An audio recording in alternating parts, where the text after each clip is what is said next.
kicked out that caused jury selection. Never intended to be that. So a jury, trial by jury, advantages it required unanimity. You were innocent until proven guilty.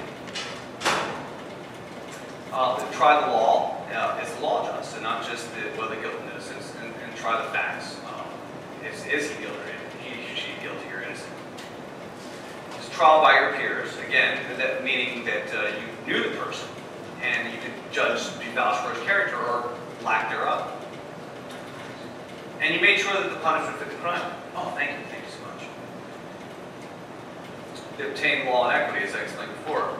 The system was set up to range and to err on the side of mercy, because you didn't want to convict somebody wrongfully.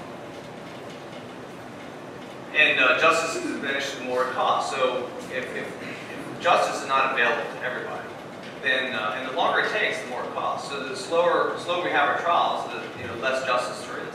And again, I say that we have the best justice money can buy today, which is just about no justice at all. More and more trials are not by jury because too many laws, as I explained before, and they have administrative law. So Articles 4 through 7. I just need you to understand that Article 1 deals with everything in our Congress. So if you want to know who is eligible to run for Congress, what their term limits are, anything dealing with our Congress is in Article 1. Their powers that they have, the restrictions, all of that kind of stuff. Article 2 deals with the President. Everything you want to know about the President in Article 2. Article 3 deals with the judiciary. So anything you want to know about a judiciary is in Article 3. Article 4 deals with things relating to our states.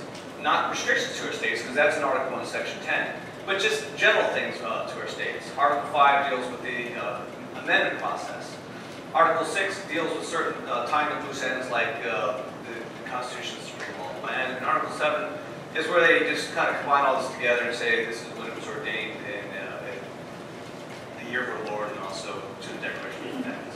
So when you read our Constitution and look at it, you'll have a better understanding of where to reference things in. What are some of the valid reasons to add amendments to the Constitution? I don't expect anybody to know these, but these are the reasons I got from George Washington, and I have a number because they are finite. They're not infinite. To correct the text in order to bring it in line with the underlying principles. So the principles that I discussed in the preamble are the underlying principles of our Constitution, and we should never violate those. And we should be always striving to bring our text to be in line with those principles, so that we're creating a better society, a more perfect union. We will never be a perfect union, but we should strive for that end in this regard. So correct the text, not to obliterate the text and add some new stuff, but to correct it. To clarify our original meaning and intent of words and clauses as a defense against equivocation. I've talked about establish and promote and some of these other words that have been equivocated today. We could have amendments that would go back and make it clear that, wait a second, the original intent of our founders said this is what it meant. You have to live up to it. To institute a change mechanism for delegated powers which do not have a mechanism for change. In other words, if there's something in their Constitution that is too hard to change, we can go back and make it, or it doesn't have a change mechanism, we can go back and add that into it to give it a change mechanism. But conversely, we also to institute a more stringent change process for anything that is too easy to change. So if the government is abusing some power and changing things too easily, we can go back and make it harder to do so. To limit power delegated to one of the branches that has since abused that power. So if one of our branches is abusing power, we can go back and correct that through a constitutional amendment. But that's not our problem today. We've given the Congress those 20 powers, and they've advocated the majority of them and done things they're not even allowed to do that have been authorized to them to do. Where the chief executive has assumed more powers than he was ever intended to have. That's the problem today. If we just held our national government to what we said in the Constitution, we can get rid of a lot of problems. Yes? Political or executive or presidential czars are not legal according to the Constitution, are they? That's correct. Did you see it in there that says that you can appoint a czar? Why would we let you do it? That's a good question. Why are we allowing them to get away with it? They're not vetted, they're not vetted, they're not... And the only way that's going to stop is if the voice of the people rises up and say, wait a second, you're violating the Constitution. Stop. We can also repeal amendments that violated one of the above. Sections, we can do sections or clauses within those amendments as well.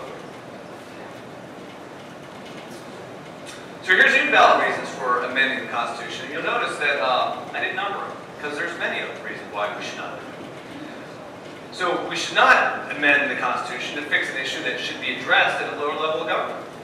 In other words, if we didn't delegate the power to the government, we shouldn't go trying to fix a problem by giving the government that authority to do so. Because we should fix that problem at the lowest level in our society. Part of being self-governed. To give any of the three branches of the government more powers than they were originally delegated by the states and the people.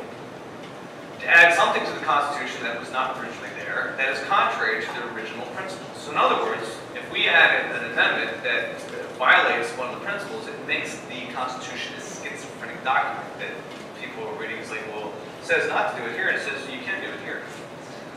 To enact revenge. And I say that because that has been done. Changes made that are intentionally or unintentionally upset the checks and balances built into the Constitution. We should never upset those checks and balances, no matter what the voice of people say. And it's like, oh yeah, well, we need to get rid of that. We make popular vote because it's the tyranny of the majority. That's what we want. We want those wolves carved up. Here are the principles that I talked about. Now, I went through them in the closet. I wanted to put them all here in one space so you guys can read through them real quick. Delegated authority, federalism, equality, jurisdiction, liberty, responsibility, and posterity. Those are the things that we should not be violating. We should uphold those principles. How many principles of the Constitution does the 14th Amendment violate? 3. It violates Section 1, the principle of federalism, from Article 4, Section 2, in that which states no state shall make or enforce any law. Well, before, the Congress has taken more right than it should have. It's telling the states that they can't make or enforce law in a certain aspect. It repealed the Constitution with a different power flow, life, liberty, or property, without the due process of law, i.e. turn the Fifth Amendment upside down. It puts the national government over the states. So you look at a lot of the usurpation that happens today, and the Supreme Court goes to the 14th Amendment to federalize our Constitution.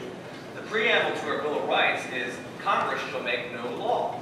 You look at the first, that's what it says, Congress shall make no law. That is a preamble to our Bill of Rights. Congress shall make no law. Because the Bill of Rights was a stop sign to our national government saying, no, you don't have the authority to make any laws regarding these issues. Now, the 14th Amendment has turned that upside down, and the federal government is using the 14th Amendment to use the Bill of Rights against the states. It was never intended to be that. And if you look at the 10th Amendment, it's clear what it was intended to be.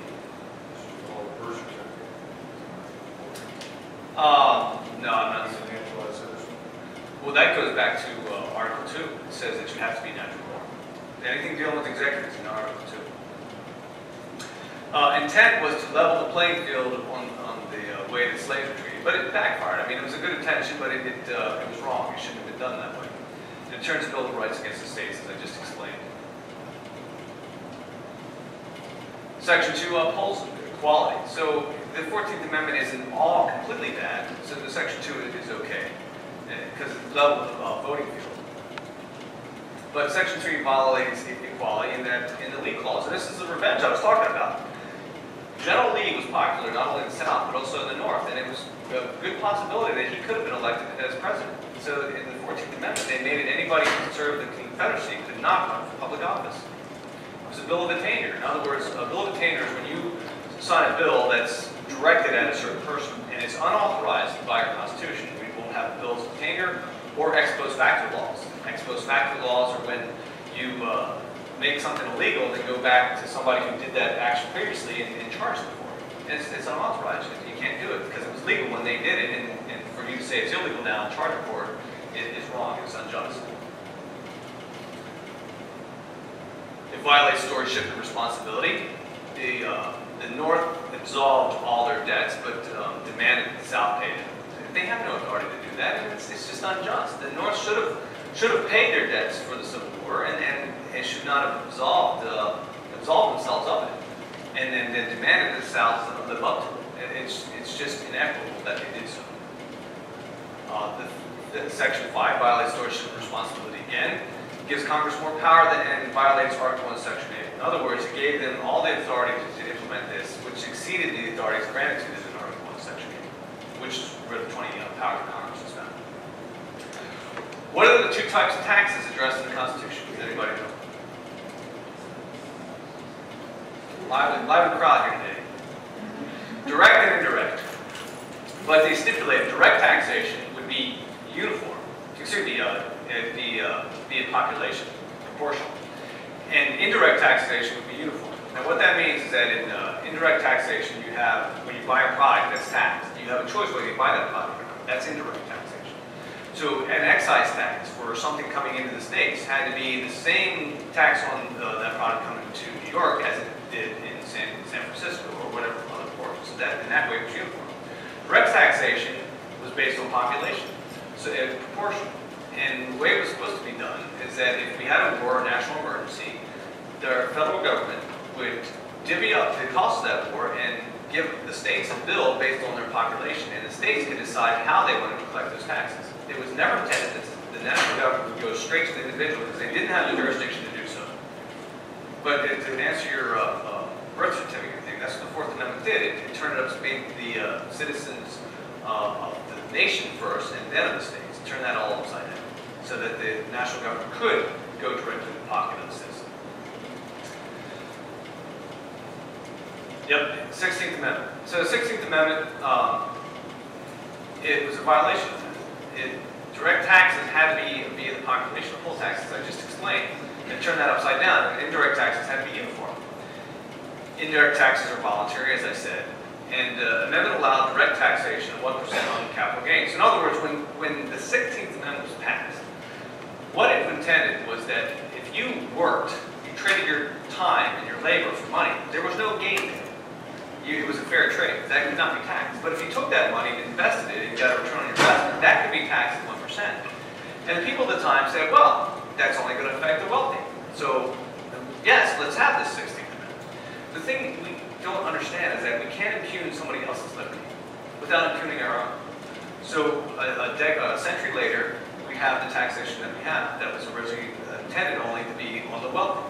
So when we talk about taxing the wealthy today, we're looking at taxing yourselves again, shooting yourselves in the foot. And again, I go back to the two sheep and the wolves, two wolves and a sheep. Why do we get to decide how much somebody else pays in taxation? That's ridiculous. I'm sure if you took a vote, everybody who was considered wealthy would not vote for that. So why do we get to decide that we're going to take their money? And no, it's not right. Originally, the source could never be taxed. So in other words, if you made your money going X, you couldn't tax that. It's the capital gains that you get taxed on. And it violates privacy.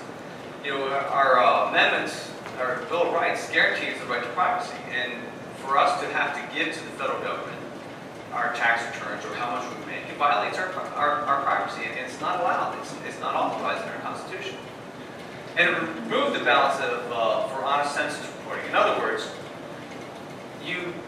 if the states could exaggerate how many people they had to gain government representation, but they were also taxed on that, so they didn't want to. It kept that in balance. Now that has been removed, so you never know what's being gerrymandered in the census reporting. So what check and balance did the 17th Amendment eliminate? That's right. That's right.